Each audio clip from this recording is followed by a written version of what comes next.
Australia's leading male professional triathletes will be back in action tomorrow at the National Storage Ironman in Port Macquarie. The competition is returning for the first time since 2019 due to the floods and also the COVID pandemic. Athletes will line up for a, get this, 3.8 kilometre swim, 180 kilometre ride and a 42.2 kilometre run.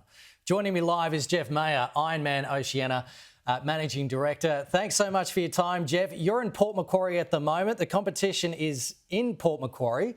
Gee, it must feel good to get this back up and running. Yeah, look, it's absolutely fantastic. We've had several false starts from 2019 onwards. So the excitement here is very much palpable. We've got over 3,000 athletes that are very nervous at the moment, getting ready for tomorrow's big start. Right. What's it like hosting it in Port Macquarie? Because it's been there before, hasn't it? Oh, yeah, it's been here the last 14 years. This is the 14th year of being in Port Macquarie. So, look, the community is fantastic. They've really embraced this event. You know, they're the ones that create the atmosphere, and they really are involved in every aspect of it.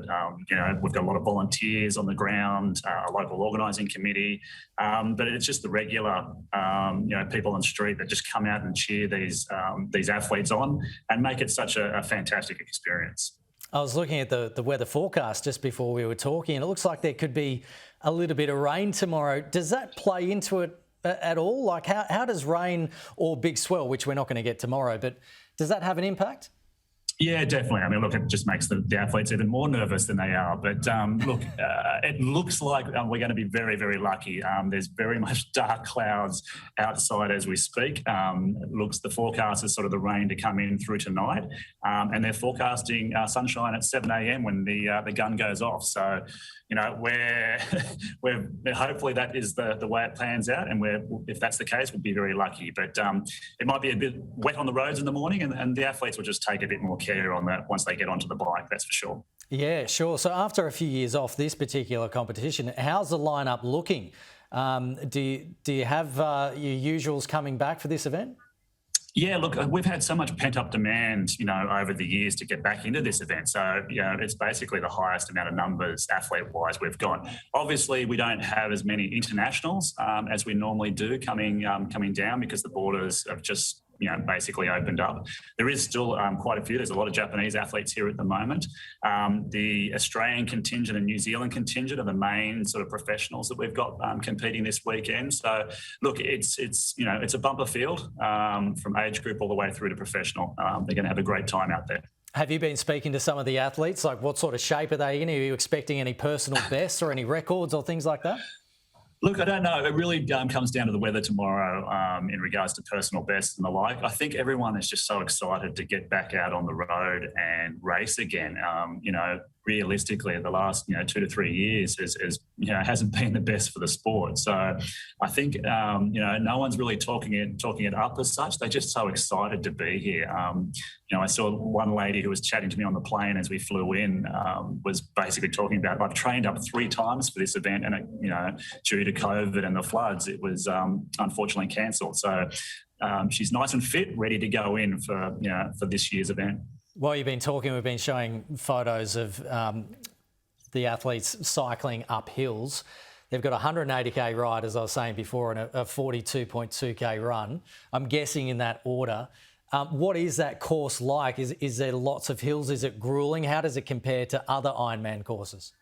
Look, it's a tough course. The swim is fantastic. That's flat, it's fast, it's good. The road here is we'll say it's bumpy, and there is one significant hill in there, which most of the clubs end up putting tents out there and cheering the athletes on up that hill. But the rest of the course is pretty flat, so it is a fast course. Where's the finish line?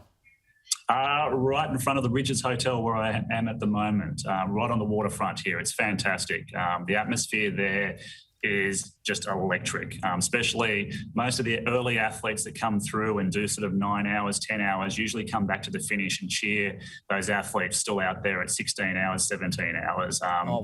It turns into one big sort of party district. And again, the locals here in Port Macquarie are fantastic at creating that atmosphere. It's like I said, it's very special. Okay, just finally, Geoff, when does it all kick off tomorrow, and how long does it take to start getting some of those lead athletes to cross the finish line? Basically, as soon as the sun comes up, the first waves go into the water.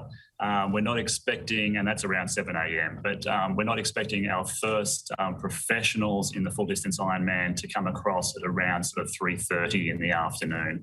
And then we will have finishes all the way through till about, I think it's the last finish we're expecting at about 12:30 a.m. So it's a long day, but it's a fantastic, emotional filled, fantastic event.